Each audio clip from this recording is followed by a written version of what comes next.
दौजांक विधि। बच्चों विधि है दौजांक विधि। बच्चों ध्यान दीजिए, दौजांक विधि में जो अपना भाजक होता है, भाजक संख्या है, उसका इकाई का अंक आप दौजांक बना सकते हैं, दौजांक ही माना जाता, और बाकी अंक मुख्य अंक। कई बार मान लीजिए इसकी ये 3 अंक आ गए, तो कई आपके उदाहरणों में कर रखा होगा पुराने किताबों में कि इसमें दौजांक 2 अंक लेता है। ये बहुत जटिल प्रक्रिया हो जाएगी। दौजांक हमेशा एक ही अंक ले, दौजांक हमेशा एक ही अंक ले, कभी भी 2 न ले, हमेशा। अभी आगे और करेंगे अपन, तो दौजांक एक ही अंक लेना, बाकी मुख्य अंक। बच्चों दूसरी बात और ध्यान देना, जो मुख्यांक है वह भाजक का कार्य करता है, मुख्यांक भाजक का कार्य करता है, और आपका ध्वजांक भागफल से गुणित होकर भाज्य संख्या को संशोधित करता रहता है, छोटा करता रहता है। ये इसकी विशेषता है। दोनों का बड़ा योगदान है। मुख्यांक भाग देगा, ध्वजांक जो भागफल आते हैं उसको गुणा करके, भागफल को गुणा करके जो भाज्य संख्या प्राप्त होती है उसको कम करता रहता है, कम करता रहता। और मान लो संशोधित भाज्य यदि आपका बाकी में आ गया, तो बच्चों फिर जैसे आपका भाग चाहे 4 बरी जा रहा है, उसको पुनः वापिस आओ उस प्रक्रिया को 3 बरी 2, फिर भी और माइनस में आ रहा है 2 बरी 2। और दूसरी बार दौजांक विधि में आपने भाग किया, आप कहते जैसे मान लो की संख्या भाग दें, जैसे 1 में 2 का भाग दिया, आप कहोगे नहीं जा रहा सब पॉइंट में 2 ना, 0 पर भी जा सकता है, 0 पर भी जा सकता है। ये दौजांक की विशेषता है। जैसे आप 1 में 2 का भाग दो, 0 पर जाएगा, कितने पर जाएगा 0। ऐसी आप विशेषता इस दौजांक की विधि में वृद्धि गणित की अलग ही मेथड है। बच्चों देखिए, इसमें भी 3 खंड करते हैं। प्रथम खंड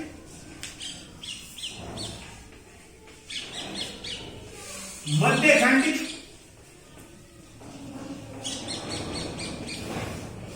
बच्चों ये आ गया तृतीय खंड।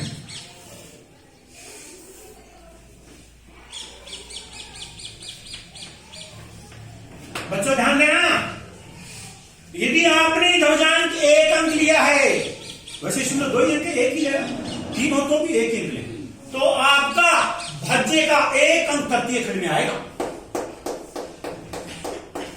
निखिलम में और प्रावर्तन तो ये था, जैसे 2 अंक हैं, 2 अंक का मतलब आधार 10, तो 1 अंक आता था, 3 अंक हैं तो 2 आता था, ऐसा होता था उसमें।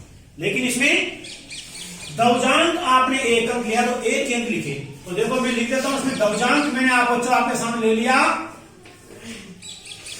2 अंक, और मुख्यांक बच्चों मैंने आपको ले लिया ये 4 ही बचा है। अब आप 1 अंक इधर लिखते 4 और 1 2 3 बच्चों।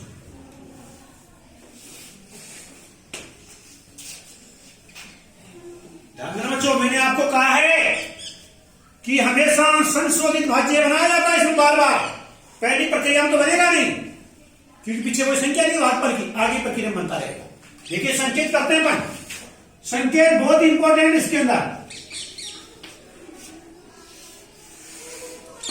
भाग की क्रियाविधि का संकेत है बच्चों, इस पर विशेष नजर दें, पूरी सावधानी बरती है। पहली प्रक्रिया 4 का भाग 1 में, पहले आप 0 लिखो, पर शुरू में 0 आए तो 4 का 1 में देता हूं, 0 पर गया, कितने पर गया है 0 पर।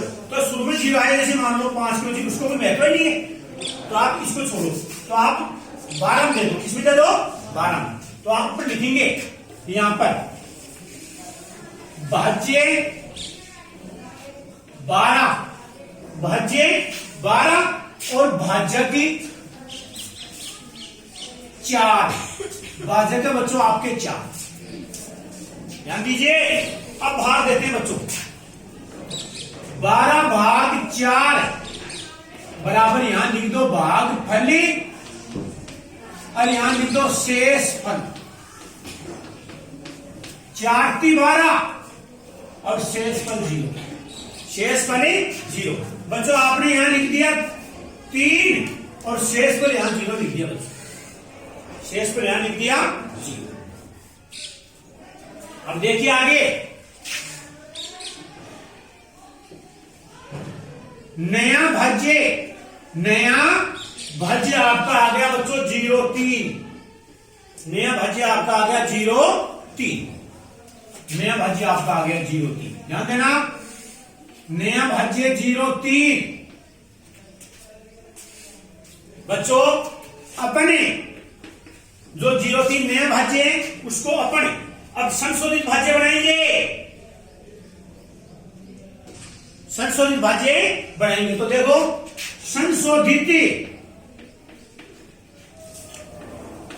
भाज्य बराबर दवजांक गुणा पूर्व भागफल अंक। भागफल अंक जैसे मान लो एक अंक और आ गया तो एक ही लेते हैं आप, इसमें तो पूर्व एक ही है 3। 2 गुणा 3 भागफल, संशोधित भाज्य होता है इसका, संशोधित भाज्य बराबर भाज्य माइनस और 0,3 माइनस दवजांक 2 गुणा 3। 0,3 माइनस 6 बराबर -3। बच्चों ये शेष पर आ गया। इसका मतलब है अपन ने शुरू में भाग दिया, पहली प्रक्रिया में वो गलत दिया। ये इंपोर्टेंट, इसी प्रश्न में आ गई है कहानी। इसका मतलब और में तो मान लो प्लस का आ जाए, लेकिन इसमें आएगी ये नौबत, तो अच्छी बात आपको समझने को मिलेगा इसमें। इसका मतलब -3 नहीं आना चाहिए था बच्चों, 0 आ सकता, -3 नहीं आना चाहिए था। इसका मतलब क्या करेंगे, प्रक्रिया को पुनर्दोहराएंगे। आपने जो शुरू में भाग दिया ना, प्रक्रिया 1 निरस्त करने योग्य, प्रक्रिया 1 निरस्त योग्य, निरस्त योग्य। बच्चों इसको दोबारा करेंगे, पुनः करेंगे इसको। देखो पुनः देख लीजिए इसको आप। इसका मतलब आपने दिया 12 भाग 4 बराबर भागफल, यहां आ गया बच्चों शेषफल। बच्चों ध्यान देना, पूरा ध्यान यहां दो। भागफल 3 है, आप 1 कम दो जानबूझ के। आपको मालूम है 3 बार जा रहा है लेकिन कम दो, दवजांक है ये। आप कहेंगे मुझे 3 बार जा रहा है, 2 बार क्यों दे, ये दवजांक है, ये पुरानी लेती गणित है। तो 4 दूनी 8, 4 दूनी 8, कितना बच गया 8 बाद में कितना बचा 4 बच गया। कितना बच गया 4 बच गया। अब 4 को देखो आप, ये निरस्त कर दिया अपन, इसको दिखाएंगे अपन निरस्त, ये निरस्त आपने लिख दिया यहां पर 2, और इसको निरस्त करके आपने यहां पर लिख दिया बच्चों 4। ये इंपॉर्टेंट चीज है इसके अंदर। अब करेंगे नया भाज्य, नया भाज्य दूसरी प्रक्रिया दोबारा है। नया भाज्य हो गया 43, नया भाज्य हो गया 43। संशोधित भाज्य, संशोधित भाज्य बराबर 43 माइनस के 2 गुणा 2, 43 माइनस के 2 गुणा 2 यानी 43 माइनस के 4 बराबर बच्चों कितना बच गया 39। 39 आ गया आपके, प्रक्रिया हो गई पूरी। नंबर 3 कर दीजिए आप। अब आप देखो कितना आ गया, संशोधित भाज्य आपका 39 आ गया।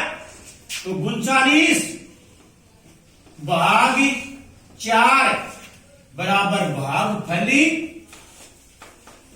और शेषफल। पूरी नजर 4 का भाग दो, 4 ने 36, 4 ने 36 और बच गया कितना आपका 3 बच गया बच्चों, पूरा नजर 3 यहां हो गया। बच्चों इधर छलांग लगाते ही आप नया भाज्य नहीं, संशोधित भाज्य नहीं, आपका अंतिम शेष पर बनेगा। क्या बनेगा? अंतिम शेष पर। तो अपन कहेंगे नया भाज्य बराबर हो गया 34। अतः संशोधित भाज्य या अंतिम शेष फल हो गया बच्चों बराबर 34 माइनस के 9 गुणा 2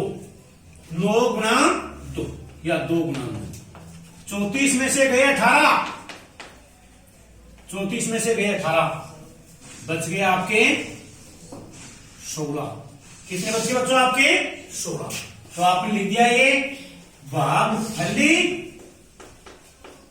और ये शेष फल। बच्चों उतार लीजिए इसको आराम से।